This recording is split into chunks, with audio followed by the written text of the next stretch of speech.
पहला प्रश्न है कि यदि, देखिए यहाँ पे मैं जो तरीका बताऊंगा लॉन्ग मेथड नहीं बताऊंगा, क्योंकि लॉन्ग मेथड में आपको बहुत लंबा समय लेता है। तो अगर आप अभी तक लॉन्ग प्रोसेस को या फिर लेंदी वाले मेथड को यूज़ कर रहे थे तो यहाँ पे समझिएगा बहुत आसानी से मैं आपको बताऊंगा कि कैसे इसको सॉल्व करना है। ठीक है, क्वेश्चन है कि यदि ए और बी का अनुपात 3:4 है, ठीक है भाई, तो ए अनुपात बी, इन दोनों का जो अनुपात है कितना है, 3:4 है।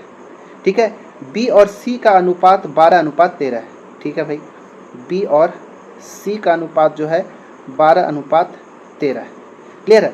अब आपसे पूछा है कि ए और सी के बीच का अनुपात क्या होगा, तो मैंने इसके लिए पहले बता चुका है पीछे वाले बेसिक वाले वीडियो में कि जब भी ए और बी का अनुपात दिया हो, बी और सी का अनुपात दिया है, तो पहले उसको सीक्वेंस में लिख लीजिए। तो ए और बी, अगर आपको सी से बी दिया रहता तो हम पहले उसको बी और सी में बदलते, इसको इंटरचेंज करके। ठीक है, अब जैसे ही बदल गया तो अब करना क्या है कि ए और बी का अनुपात 3:4 है, बी और सी का अनुपात 12:13 है, और आपसे पूछ दिया है ए अनुपात सी, मतलब इसका और इसका अनुपात पूछा है। तो देखिए बी और बी कट जाएगा यहाँ पे।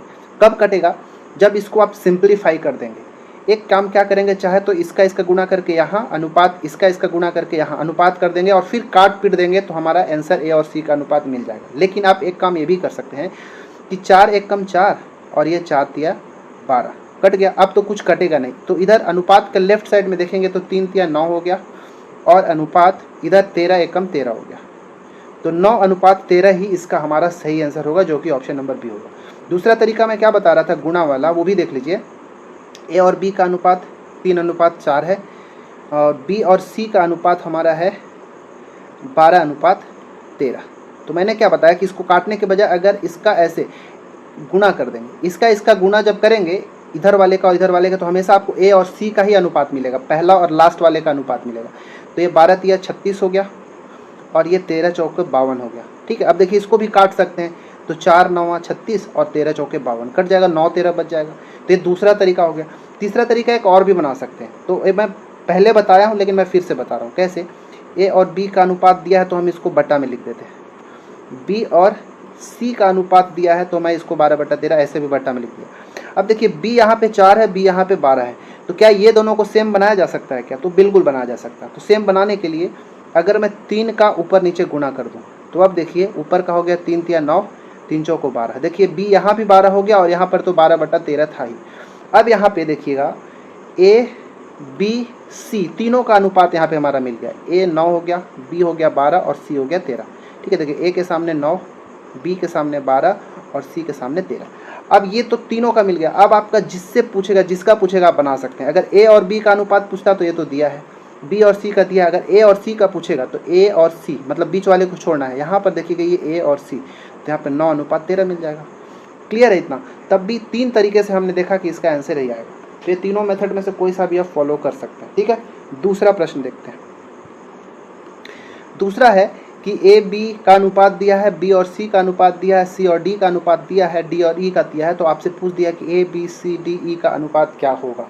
तो ये वाला जो है इसको ध्यान से समझिएगा कि करना क्या है। ठीक है, पहली बात क्या, देखिए यहाँ पे सी और डी का अनुपात क्या दिया है, सी और डी का अनुपात दिया है 1/3 अनुपात 1/7। तो इसको थोड़ा साधारण सरल रूप में बदल देंगे। कैसे, ये 7 का गुणा इसके साथ करिए तो 7 एकम 7, 3 का गुणा 1 के साथ करिएगा तो 3, और नीचे वाले को छोड़ दीजिए। ये हमारा सी और डी का अनुपात मिल गया। इसी तरह डी और ई का अनुपात दिया है 1/4 अनुपात 1/5। इसको भी अगर हम थोड़ा सरल किए तो हमको मिल गया डी और ई का अनुपात क्या, 5 एकम 5 और 4 एकम 4, 5:4 मिल गया। मतलब सी डी डी ई का मिल गया, और ए बी और बी सी का तो सिंपल में था ही। अब क्या करना है यहाँ पे उसको समझिए। तो पहले मैं A B C D E ऐसे लिख देता हूँ। इन सब का अनुपात हमको क्योंकि क्वेश्चन में दिया हुआ है। देखिएगा क्या, ए और बी का दिया है 3:2, तो ए और बी के सामने मैं लिख देता हूँ 3:2। बी और सी का दिया है 2:1, तो ये बी और सी के सामने मैं लिखूँगा 2:1।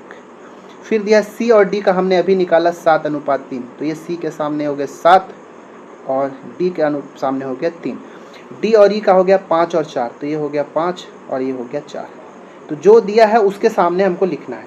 अब यहाँ पे क्या लगाना है लॉजिक, उस चीज़ को समझिएगा। क्या, जैसे ये 2 के बाद इधर पूरा खाली है, तो इन सबको आप 2 2 से भर दीजिए।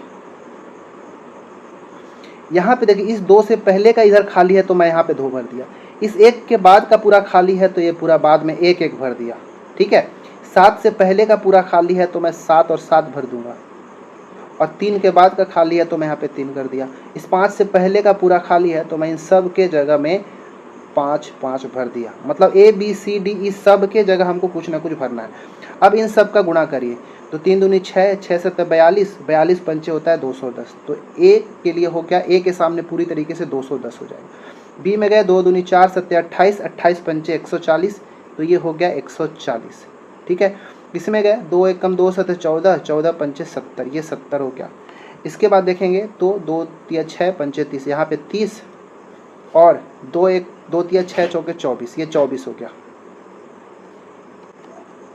अब देखिए A B C D E सबका अनुपात तो निकल गया, लेकिन इसको थोड़ा काटना पड़ेगा, सिंप्लीफाई करना पड़ेगा। जैसे 2 से ये सब कट रहा है, एक ऐसा नंबर से काटना जिससे ये सब कट जाए। तो 2 से काटिए, तो ये 2 12 दूनी 24, 2 15 दूनी 30, 2 35 दूनी 70, 70 दूनी 140, 105 दूनी 210। तो ये हमारा 105 70 35 15 और 12 मिल गया, जो कि ऑप्शन नंबर सी में है, इसलिए हमारा सी हो जाएगा, ठीक है। तो ये ऐसे हमको करना होगा, इसको ध्यान से आप फिर से एक बार रिवर्स करके वीडियो को देखेंगे, ठीक है।